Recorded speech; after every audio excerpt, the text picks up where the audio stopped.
Vous savez déjà plus que vous ne le pensez, mais vous ne savez pas encore comment lire les signes. Chaque personne laisse des indices, et les 18 vérités de Nietzsche vont vous apprendre à les trouver et à en comprendre le sens. C'est une compétence que personne ne vous enseigne, mais une fois que vous la voyez, vous ne pouvez plus l'ignorer. Cette vidéo n'est pas une liste rapide ni un conseil superficiel, c'est une analyse complète divisée en 3 parties puissantes, chacune s'appuyant sur la précédente. Si vous sautez ou manquez une étape, vous perdrez la profondeur qui rend cela vraiment efficace. Restez avec moi, car à la fin des 3 parties, vous ne comprendrez pas seulement les autres, vous vous comprendrez vous-même d'une manière inattendue. Dès le plus jeune âge, on vous forme à faire confiance à ce que les gens disent. Les mots sont notre monnaie, mais Nietzsche nous a mis en garde contre les illusions du langage. Les gens ne parlent pas à partir de la vérité, mais à partir de la survie, de l'ego, de la peur. La surface de la personnalité de quelqu'un n'est pas vraiment lui, c'est son armure. Celui qui semble excessivement gentil n'est peut-être pas gentil du tout, il pourrait avoir peur du rejet. Celui qui semble fort pourrait s'effondrer intérieurement, espérant que personne ne le remarque. Et ce qui est le plus trompeur chez les humains, c'est qu'ils ne savent même pas qu'ils agissent ainsi. La plupart sont des acteurs dans une pièce qu'ils n'ont pas écrite. Leur sourire, leurs opinions, leur ton, tout est façonné par ce qui les a maintenus en sécurité. C'est pourquoi la plupart des gens ne se cachent pas de vous, ils se cachent d'eux-mêmes. Nietzsche a dit un jour, « Chaque esprit profond a besoin d'un masque ». Mais il ne le disait pas comme une insulte, il le disait comme un avertissement. Ne confondez pas le masque avec la personne. Voici ce que personne ne vous dit. Les gens laissent échapper la vérité tout le temps, non pas dans leurs mots, mais dans les fissures, les moments où ils détournent le regard, la façon dont ils rient trop longtemps, la manière dont ils changent rapidement de sujet quand cela devient trop personnel. La première vérité psychologique de Nietzsche est celle-ci. Tout le monde porte un masque pour survivre, non pas parce qu'il est faux, mais parce qu'il a peur. Pour survivre dans la société, les gens créent une version d'eux-mêmes qu'ils espèrent acceptable. Mais les masques ne sont pas parfaits, ils glissent. Le premier signe de vérité réside dans l'attention. Observez ce qui met quelqu'un mal à l'aise, c'est là que la véritable personne commence à apparaître. Deuxièmement, ce que quelqu'un déteste chez les autres révèle ce qu'il cache en lui-même. C'est l'une des intuitions les plus tranchantes de Nietzsche, la projection. Celui qui se moque constamment de l'arrogance est souvent insécure à propos de sa propre valeur. Celui qui ne cesse de souligner la malhonnêteté des autres cache probablement une vérité qu'il n'a pas affrontée. Nous détestons chez les autres ce que nous avons peur d'admettre en nous-mêmes. Alors, quand vous voulez lire quelqu'un, ne vous limitez pas à ce qu'il admire, regardez ce qu'il critique et pourquoi. Troisièmement, le silence révèle plus que les mots. Nietzsche ne croyait pas que la vérité venait de la parole. Il voyait le langage comme un outil du troupeau, souvent utilisé pour éviter de confronter la réalité. Quand quelqu'un marque une pause avant de répondre, esquive certains sujets ou donne des réponses courtes et préparées à des questions profondes, ce silence est plus éloquent que les mots. Une personne qui évite la vulnérabilité révèle tout sur ce qu'elle craint. Quatrièmement, une vertu excessive est souvent déguisée en vanité. Méfiez-vous de celui qui proclame bruyamment sa pureté, qui corrige toujours les autres, qui prêche sans cesse. Nietzsche appelait cela la volonté de pouvoir déguiser. Parfois, la moralité devient un masque pour la supériorité. Plus le signal de vertu est fort, plus il est probable qu'il cache quelque chose. La vraie bonté n'a pas besoin d'applaudissements. Cinquièmement, les gens ne vous mentent pas en premier, ils se mentent à eux-mêmes. Cela change tout. Les mensonges que vous entendez, comme « je vais bien »,« j'ai tourné la page »,« ça m'est égal », ne sont pas destinés à vous blesser. Ce sont des mensonges qu'ils ont répétés si souvent qu'ils y croient. Nietzsche comprenait l'autotromperie non comme un mal, mais comme une défense, une manière de continuer à fonctionner dans un monde douloureux. Alors, quand l'histoire de quelqu'un ne tient pas tout à fait, ne présumez pas qu'il cherche à vous duper. Réalisez qu'il se trompe lui-même depuis bien plus longtemps, et c'est ce qui rend possible de le lire, car les incohérences révèlent la vérité. Sixièmement, là où quelqu'un se sent supérieur, il cache une infériorité. C'est du pur Nietzsche. Il croyait que la supériorité est souvent une surcompensation. Si quelqu'un vous rappelle sans cesse ses accomplissements, il craint probablement de ne pas être à la hauteur. Si quelqu'un rabaisse les autres avec désinvolture, il est peut-être terrifié d'être ignoré. La vraie confiance ne concurrence pas, elle est.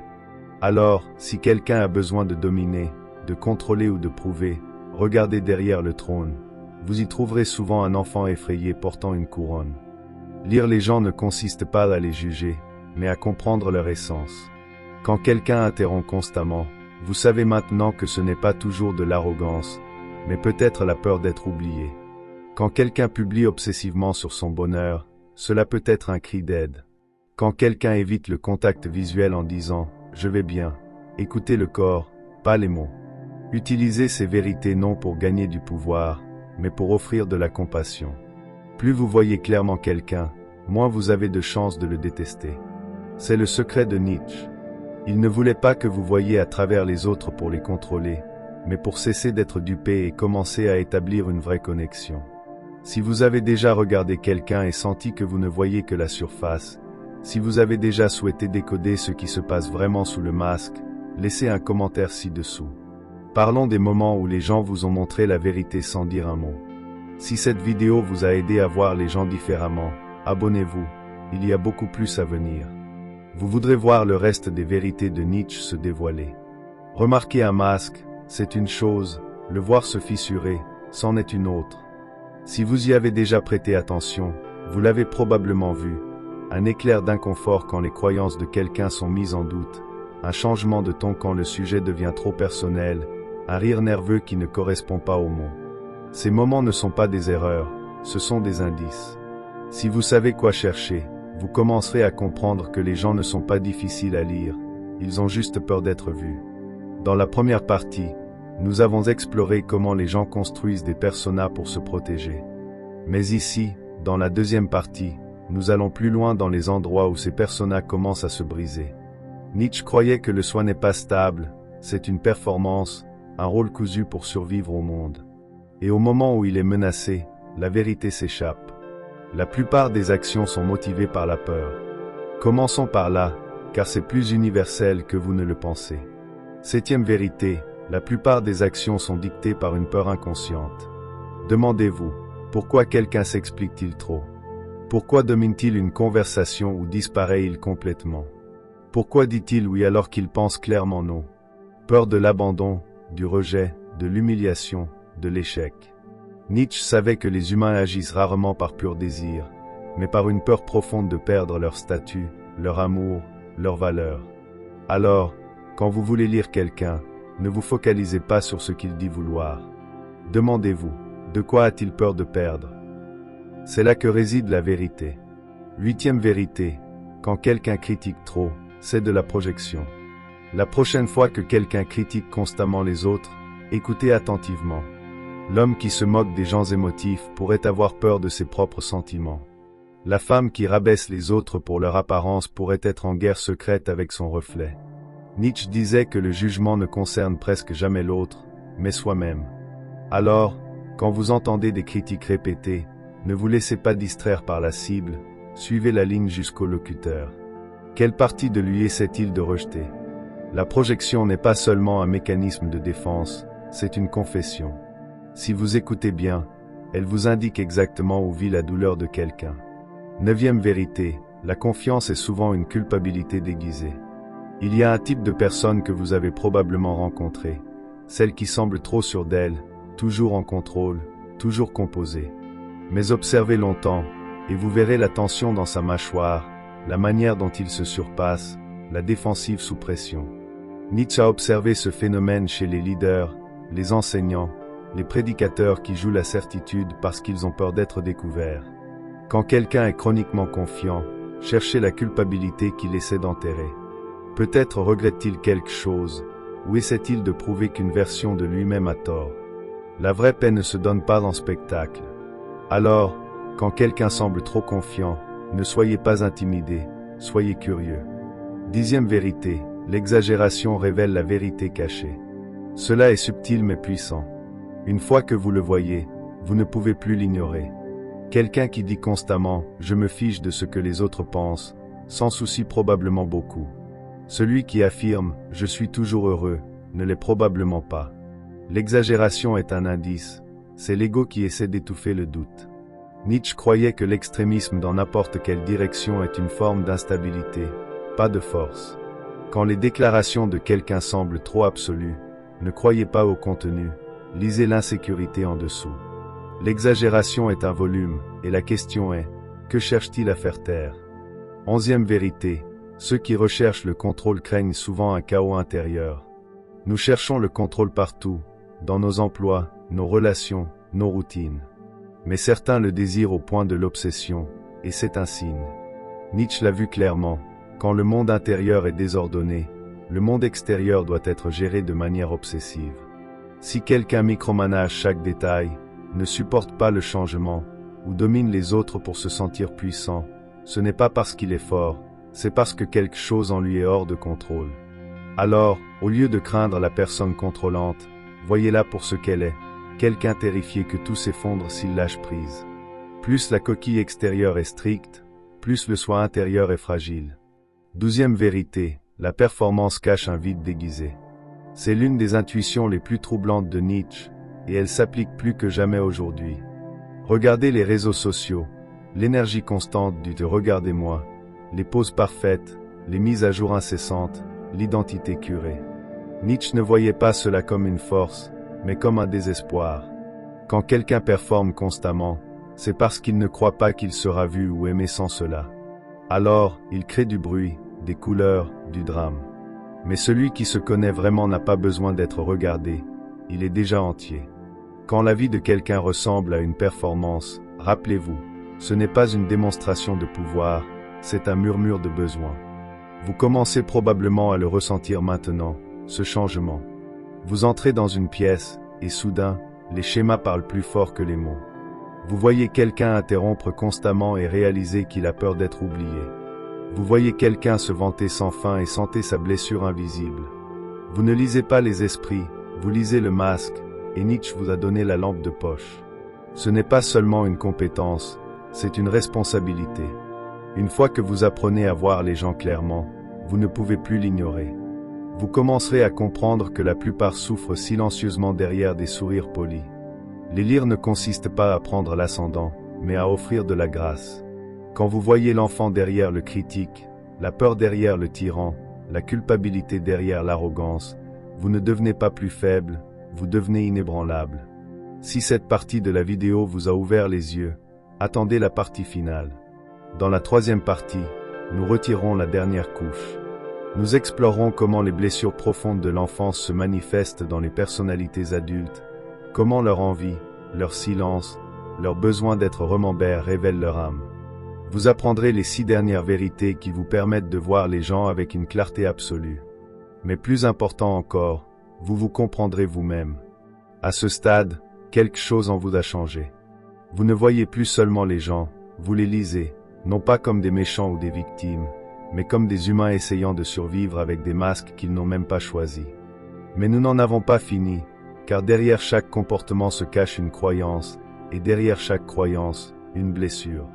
Cette partie finale consiste à apprendre à reconnaître l'âme, l'histoire profonde qui se cache sous la surface de chacun. 13e vérité, personne ne parle par logique, mais par douleur. Vous pourriez penser que les gens sont rationnels, qu'ils argumentent sur des faits ou prennent des décisions par raison. Mais Nietzsche croyait autrement. Sous chaque argument logique se cache une blessure émotionnelle. Quelqu'un pourrait dire, je ne crois pas en l'amour, c'est juste une fantaisie.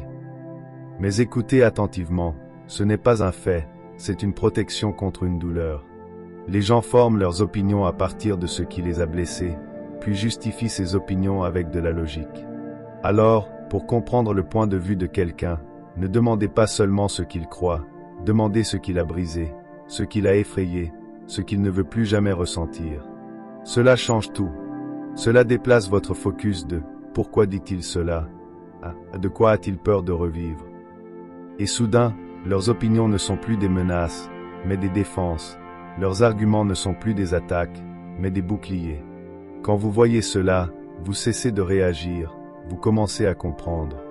14e vérité, la réaction de quelqu'un face à la faiblesse révèle son pouvoir. Voulez-vous vraiment voir le caractère de quelqu'un? Ne regardez pas comment il traite les puissants, mais comment il traite ceux qui ne peuvent pas se défendre. Nietzsche croyait que la vraie force ne se prouve pas par la domination, mais par la retenue. Si quelqu'un se moque de la vulnérabilité, il craint la sienne. S'il punit les erreurs, il n'a probablement pas eu le droit d'en faire. S'il gagne toujours mais laisse les autres saigner, il est encore en guerre avec lui-même. Mais celui qui peut affronter la faiblesse sans juger, qui peut rester auprès de la tristesse sans fuir, qui peut pardonner ce qu'il aurait pu punir, cet être n'est plus gouverné par le passé. Il n'a pas besoin de prouver quoi que ce soit, car il a déjà gagné la guerre intérieure. Alors, si vous voulez lire quelqu'un, donnez-lui un moment où la compassion est une option.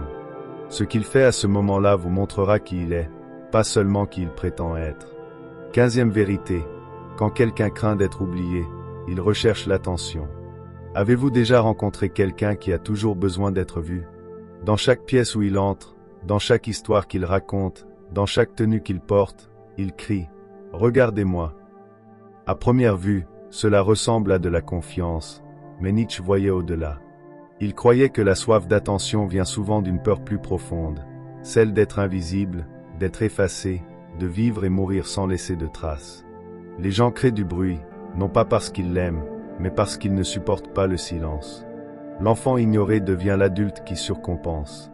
Au lieu de demander de l'amour directement, il l'exige indirectement par la performance, le drame ou le chaos. Alors, quand vous voyez quelqu'un qui en fait trop, ne jugez pas trop vite. Demandez-vous, de quoi a-t-il peur si on ne le remarque pas? Parfois, l'attention n'est pas de la vanité, c'est un cri. 16e vérité, la personne qu'ils attaquent est souvent celle qu'ils envient. L'une des vérités les plus audacieuses de Nietzsche, et l'une des plus difficiles à accepter, est celle-ci. Les gens n'attaquent pas toujours par haine, souvent par admiration, mais parce qu'ils se sentent incapables de l'être. Critiquer est plus facile que d'admirer. Alors, celui qui déchire quelqu'un de réussi, qui se moque de quelqu'un de confiant, qui colporte des ragots sur quelqu'un de libre, n'est pas seulement méchant, il souffre. Voir quelqu'un incarner une partie de soi abandonnée, c'est être rappelé de ce qu'on a perdu. Au lieu de célébrer l'autre, on le détruit. Mais l'envie n'est qu'un désir non exprimé, l'âme qui dit « Je veux ça aussi, mais je ne crois pas en avoir le droit ». Si vous pouvez voir cela chez les autres, vous devenez immunisé contre la haine mesquine. Si vous le voyez en vous, vous devenez libre. 17e vérité, les gens jouent leur enfance, pas leur croyance. On dit souvent, les gens ne changent pas. Mais Nietzsche dirait, les gens répètent. Ils répètent les rôles qu'on les a forcés à jouer, les peurs qu'on leur a apprises à porter, les dynamiques dont ils n'ont jamais pu s'échapper. Celui qui n'a jamais été entendu devient quelqu'un qui n'écoute jamais. Celui qui a été puni pour exprimer ses émotions devient froid, logique, détaché. Celui qui a dû mériter l'amour devient quelqu'un qui performe pour de l'affection, même quand c'est toxique. Ils pensent agir selon des croyances, mais en réalité, ils rejouent le passé. Alors, pour lire quelqu'un, ne vous limitez pas à qui il est, demandez qui il a dû être. Le comportement n'est qu'une biographie, et derrière chaque adulte se cache un enfant attendant encore de se sentir en sécurité. 18e vérité, leurs schémas sont une confession. Si vous savez écouter, c'est la vérité finale, et elle change tout. Les gens ne savent pas toujours exprimer ce qui les blesse, mais ils vous le montreront encore et encore à travers des schémas. Quelqu'un qui disparaît quand les choses se rapprochent, quelqu'un qui travaille trop pour éviter le calme, quelqu'un qui flirte avec tout le monde mais ne se connecte avec personne. Ce ne sont pas des comportements aléatoires, ce sont des confessions. Ils disent, c'est ainsi que je me protège. Ils disent, c'est là où j'ai été blessé. Ils disent, c'est ce que je crains de revivre. Nietzsche croyait que si vous apprenez à écouter profondément, non pas les mots, mais les schémas, vous pouvez entendre la vérité avant qu'elle ne soit dite. Et quand cela arrive, quelque chose d'incroyable se produit. Vous cessez de prendre les choses personnellement, vous cessez de juger, vous commencez à comprendre. Vous devenez un miroir, pas une arme. Vous devenez quelqu'un qui voit et choisit encore la grâce. Et c'est cela, plus que toute tactique ou astuce, qui vous rend puissant. Vous ne lisez pas seulement les gens, vous vous souvenez de vous-même. Prenez un moment pour réfléchir. Chaque vérité que nous avons explorée ne concernait pas seulement les autres, mais aussi vous, vos propres schémas, vos propres peurs, vos propres scénarios d'enfance. Plus vous voyez clairement les autres, plus vous vous voyez vous-même. Ce n'est pas la fin du voyage, C'est le début d'une nouvelle manière de voir. Nietzsche ne voulait pas seulement que nous observions, il voulait que nous nous réveillions, que nous sachions que tout ce que nous jugeons chez les autres est quelque chose que nous portons, que tout ce que nous admirons est quelque chose que nous aspirons à incarner. Si cette vidéo vous a touché, si vous avez reconnu des schémas chez les autres ou en vous-même, ne le gardez pas pour vous. Commentez ci-dessous quelle de ces 18 vérités vous a le plus marqué. Construisons quelque chose d'honnête ensemble dans un monde rempli de masques. Si cela vous a parlé, abonnez-vous. Ce n'est que le début d'apprendre à voir ce qui est caché et à devenir qui vous êtes vraiment.